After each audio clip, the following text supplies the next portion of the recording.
Tonight on KPBS Evening Edition, as the fiscal cliff looms ever closer, the White House prepares for a new round of bipartisan talks.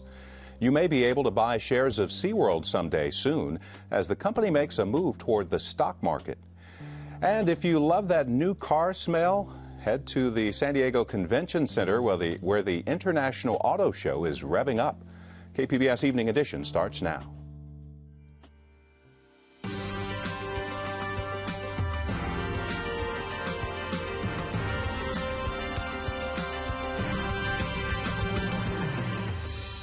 KPBS Evening Edition is made possible by Joan and Irwin Jacobs and by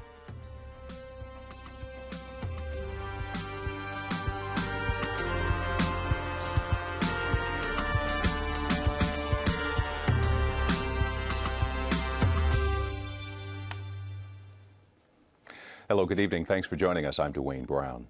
President Obama will meet with congressional leaders at the White House tomorrow, looking for a compromise to avoid the fiscal cliff of tax increases and spending cuts. The announcement comes after a day of partisan finger-pointing in the Senate. For months, he's allowed House Republicans to hold middle-class taxpayers hostage to protect the richest 2%. And the funny part about that, Mr. President, the 2% don't want to be protected. The majority of rich people in our great country are willing to pay more. The only people that disagree with that are Republicans who work in this building. We've been asking the President and the Democrats to work with us on a bipartisan agreement for months, literally for months.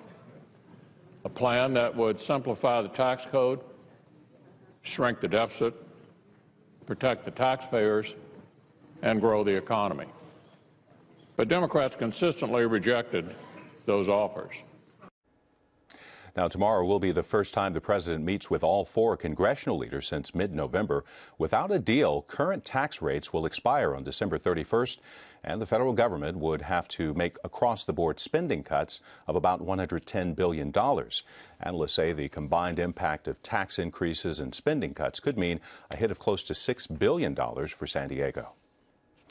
Former President George H.W. Bush remains in a Houston hospital tonight, where his chief of staff says he's getting excellent care. She also says the former president would ask people to put the harps back in the closet. Mr. Bush has been in the hospital since Thanksgiving for bronchitis and a series of complications. The man who led coalition forces in the first Gulf War has died. Retired General Norman Schwarzkopf earned multiple combat decorations in Vietnam before leading Operation Desert Storm to drive Iraqi forces out of Kuwait. He became known as Stormin' Norman and retired from the Army shortly after the war. Schwarzkopf also served as a military commentator for NBC. He died of complications from pneumonia. Norman Schwarzkopf was 78. A new report shows nearly 1 out of 4 U.S. service women say they were sexually assaulted while deployed in Iraq or Afghanistan. The main offenders were fellow service members who often held a higher rank. Almost all of the women reported being harassed by someone else in the military. The results come from a survey by the Department of Veterans Affairs. The Pentagon has yet to comment on that report. The owner of SeaWorld, San Diego, may soon be making a splash in the stock market. SeaWorld's 3 parks drew 24 million visitors this year and pulled in more than $1 billion in the first 9 months. The company got a big attendance boost with its new theme park rides and filed for an initial public offering today. The goal is to raise $100 million to pay down debt. The park's owner, Blackstone Group, will likely sell some of its stake, but did not list a date for the IPO. While federal regulators consider the future of the San Onofre nuclear plant, the State Public Utilities Commission has called public hearings about its costs. The hearings will be held in Costa Mesa on February 21st. PUC is looking into whether customers should continue paying all the North County plant's costs. It's been shut down for nearly a year because of problems with tubes in its steam generators. State regulators have approved the first car to meet California's toughest smog standard. The 2014 Honda Accord plug-in hybrid got approved for sale by the State Air Resources Board.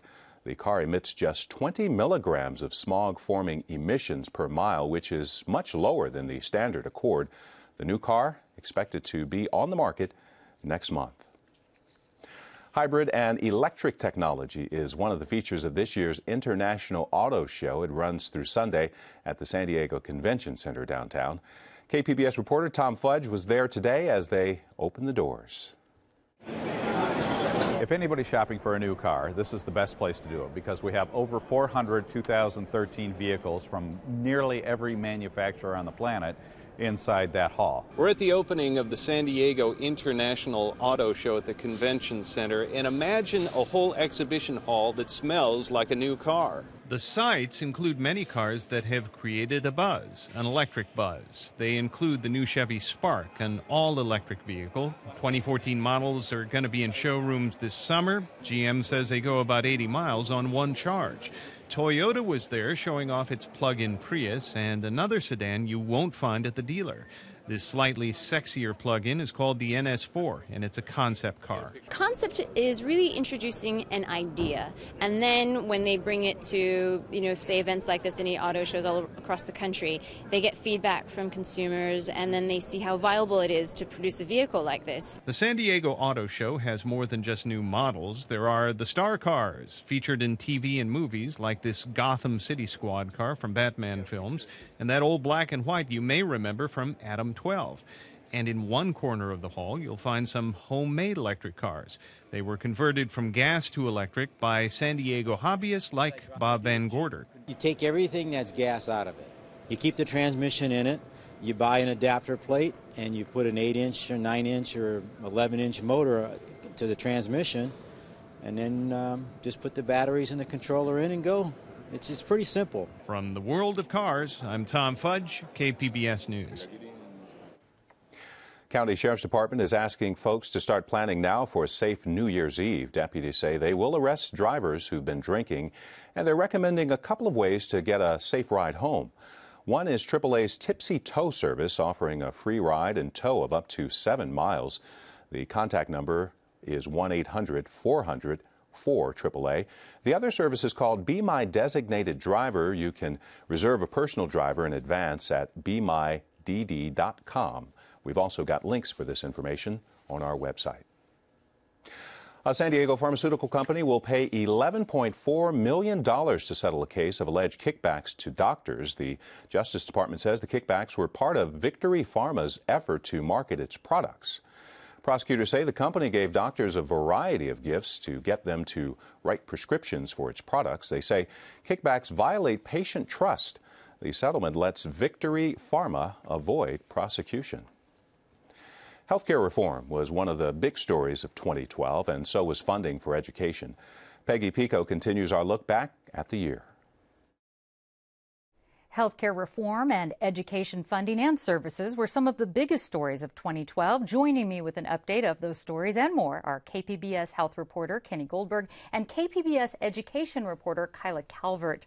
Kyla, we're going to start with you. You did a series at the beginning of last year on homeless students in San Diego. What's the latest on that? Well, when I did those stories in February, the district had gone from identifying about 600 homeless students in 2006 to more than 3,500 students at the beginning of 2012. And so I checked in with some of the people that I spoke with for that story earlier this week, and they told me that now there are more than 4,000 homeless students in the San Diego Unified School District that they're working with. So it still continues to rise? It is continuing to tick up. You did a profile. You followed a high school junior, Courtney Medlin, who lived in a group home in downtown. Remind us of her story, and if you could tell us how she's doing now. Courtney's mother was an addict and passed away. Her father was not really in her life, and she was living with her grandmother, and that situation deteriorated. She moved to this group home downtown, but continued to take 2 buses every day to get to Scripps Ranch High School. And so I spoke also with her earlier this week, and she is applying to colleges and for scholarships.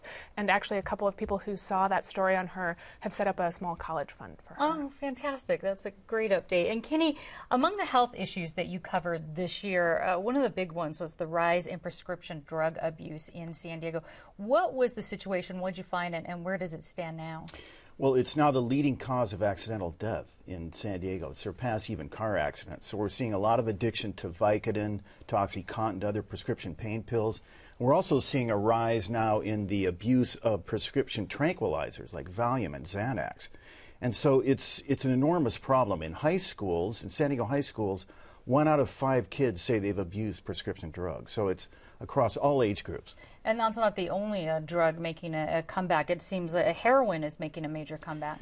That's right, especially among young people, among 18 to 25-year-olds, heroin is becoming the drug of choice. What's happening is kids are getting hooked on OxyContin and Vicodin and other prescription opiates, and then the pills cost about $60 on the street a piece. When they run out of those, it's cheaper to go to heroin. It's a lot cheaper than one of those prescription pills. So they're getting hooked on heroin now.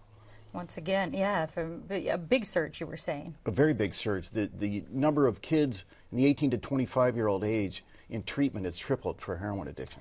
Wow.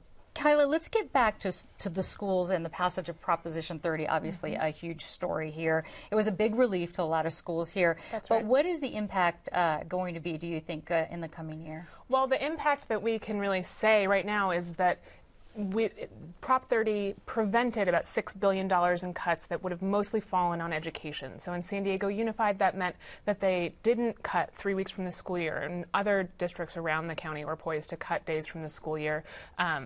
And so those cuts didn't happen. As to what happens next year going forward, that's not as clear. And so we have to wait and see what Governor Jerry Brown proposes in his proposed budget in January in terms of spending those new revenues. Yeah, so it's sort of plug the hole in the dike, but we're not quite sure where it goes from here. Exactly. Kenny, the biggest medical story of last year, of course, nationally that impacts us here, was the U.S. Supreme Court upholding the Affordable Care Act.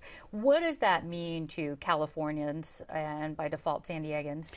Well, California was going straight ahead with the implementation of the Health Care Reform Act even before the Supreme Court finally approved it, or upheld it, that is. So now the state is going straight ahead, ready to implement it. 2014 is the target when they're going to have this health exchange online, which allows people to compare health plans, shop for rates, even apply for government subsidies. The national goal is to start those things by January 1st. California wants to introduce theirs by October. So there's a lot of work to do, and they're working hard to get it ready. Just a brief update for folks, because anytime you talk about this, what about people who already have insurance? For people who already have insurance, especially people who have employer-provided insurance, really nothing changes. Their benefits are going to stay the same, but thanks to health care reform, they're able to insure their kids up to age 26, and they get certain preventive services like mammograms, pap smears, all that stuff for free.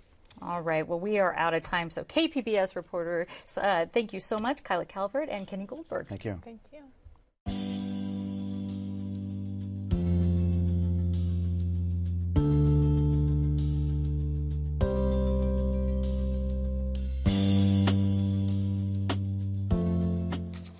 The Mexican government is asking a U.S. appeals court to stop Arizona from enforcing a section of its 2010 immigration law. It prohibits providing a place of refuge for illegal immigrants. Mexico is urging the Ninth Circuit Court to block police from enforcing the ban, claiming individual state policies undermine U.S. relations with Mexico. A British man and his dog have finally finished a 1,000-mile walk along the border between the U.S. and Mexico. The trip raised money for nonprofits on both sides of the border. Tom Fremantle and Pancho walked from CIudad Juarez to Tijuana. It took nearly 2 months, and they've raised about $12,000. Fremantle says he wants to promote an image of the border as a place of goodwill where people are solving problems and not just creating them.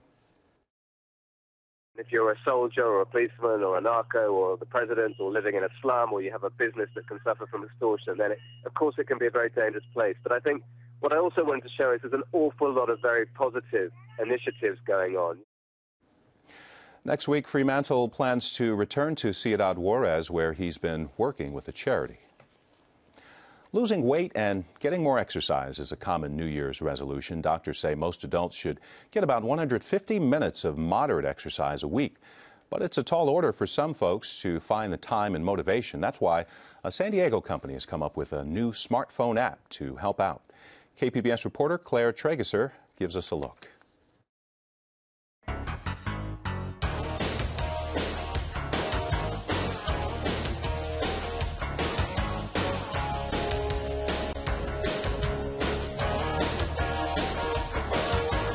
You might not think an 80s rock ballad like Highway to the Danger Zone can make you a better runner.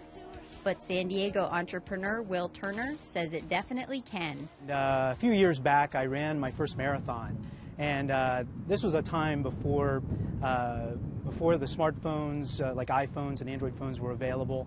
And I saw some people running with MP3 players, and it made me wonder, if it might be possible to create an internet service to help a person identify their target pace or their target tempo and attain that target pace or tempo when they exercise. Like many with dreams of launching a startup, the 38-year-old technology specialist needed a boost. So he turned to San Diego sports innovators.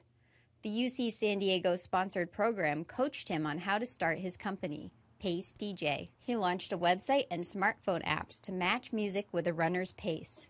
Since Pace DJ launched last year, Apple recognized it in the new and noteworthy category on its website.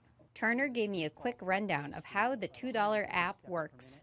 You touch the icon on your phone, and the app will ask you what activity you're interested in doing, and you can choose between running, walking, and cycling.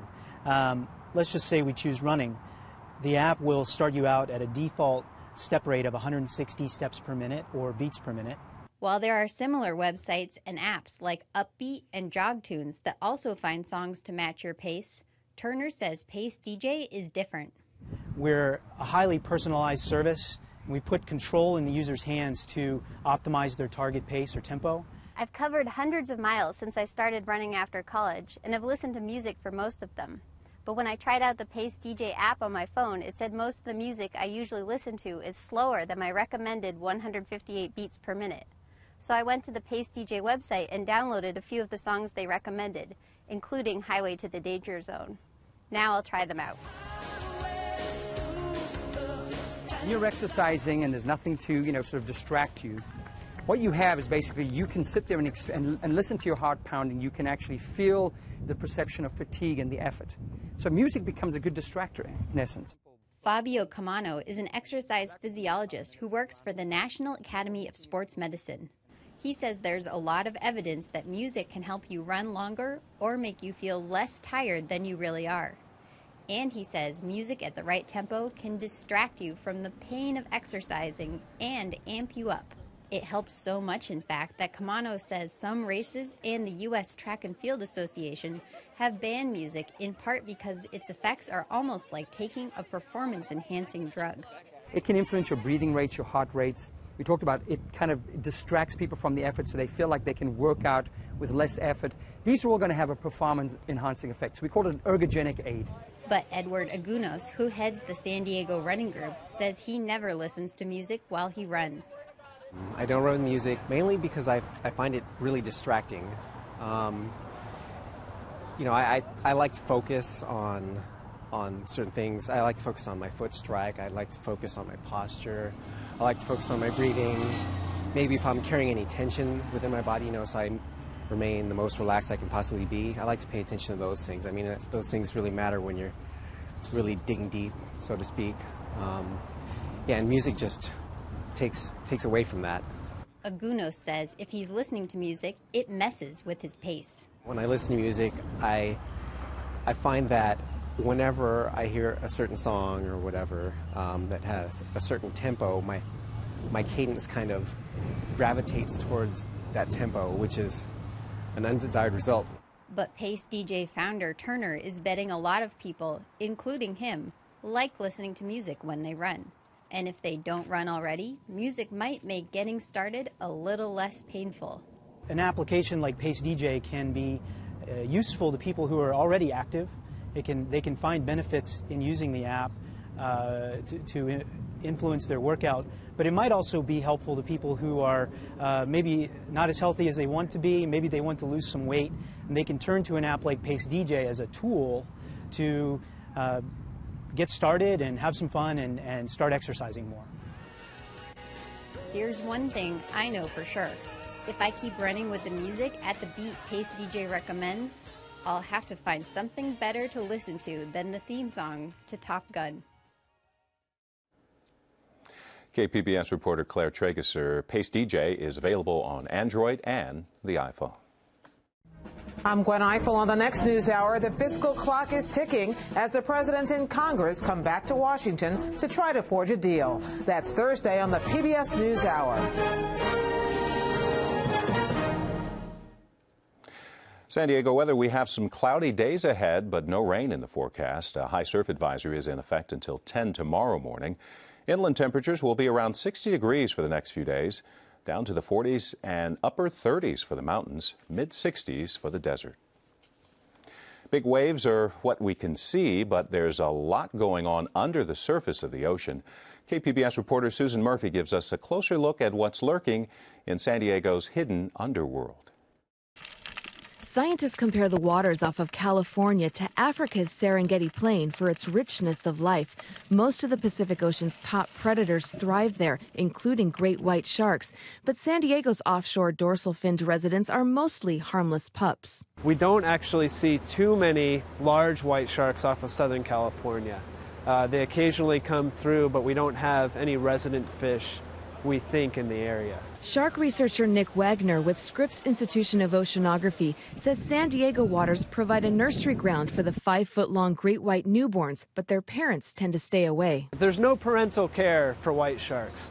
And so once the mom shark drops off the pups, she leaves and the pups are there to fend for themselves.